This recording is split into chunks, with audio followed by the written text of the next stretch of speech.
La sociobiología.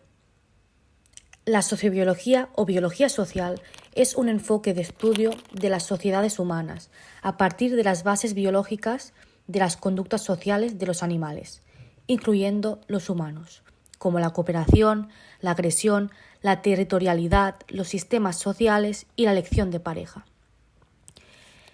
Esta estudia el comportamiento social animal a partir de las bases teóricas del darwinismo. Por tanto, incluye el estudio teológico, comportamiento animal, pero enfocado desde el punto de vista social y evolutivo. Esta rama teórica deriva de la biología evolutiva, que estudia la selección natural, y el enfoque humanístico lo aporta la sociología, que trataría de dar sentido a todas aquellas conductas que han llevado al ser humano a relacionarse como ninguna otra especie en el planeta.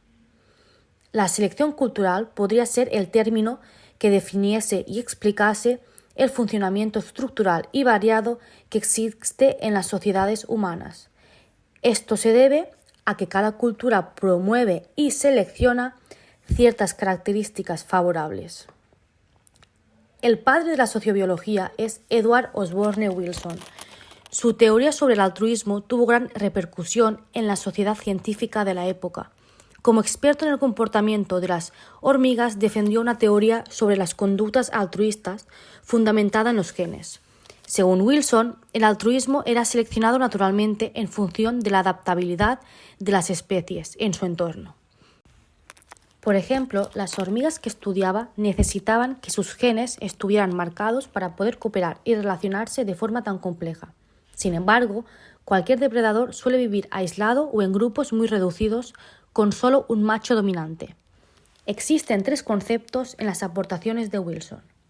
El primero es la conducta social, que son todas aquellas conductas relacionadas con la interacción que se da entre miembros de la misma especie.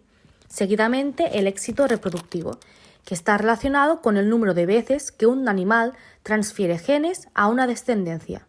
El éxito reproductivo está muy relacionado con aquellas variables que son seleccionadas naturalmente para la mejor adaptabilidad de la especie. Y por último, el parentesco genético. Y este concepto contradecía la teoría evolucionista. Darwin defendía que las especies que se mantendrán y evolucionarán serán aquellas que se impongan en la dual lucha por la existencia, es decir, mayor fitness. Pues si un animal reduce su propia aptitud con un comportamiento altruista, ¿cómo es posible que se den comportamientos altruistas? Esto sucede porque mejora la aptitud grupal, no la del individuo. En grupos donde las capacidades individuales no destacan sobre las otras especies competidoras, deben desarrollarse estrategias que hagan más fuerte el fitness grupal. La selección grupal es una teoría que explica que lo que es adaptativo a un nivel puede no serlo a otro nivel. Propone que hay competencia entre grupos de organismos y no entre organismos individuales. El ejemplo que evidencia esta teoría son las abejas, ya que no se pueden explicar por adaptación a nivel de individuos. Las abejas trabajan de forma cooperativa para favorecer el fitness del grupo. Además, cada grupo de abejas, dependiendo de su función en la colmena, comparten un 75% del genoma. La selección por parentesco de William Hamilton señala que se seleccionarán aquellas estrategias que dejen el mayor número de copias. Por tanto, esta teoría postula una selección a nivel de gen, no de individuos. Si un individuo, donador, realiza comportamientos altruistas a un pariente, beneficiario, estaría colaborando con la propia selección de genes altruistas, aumento en número de copias.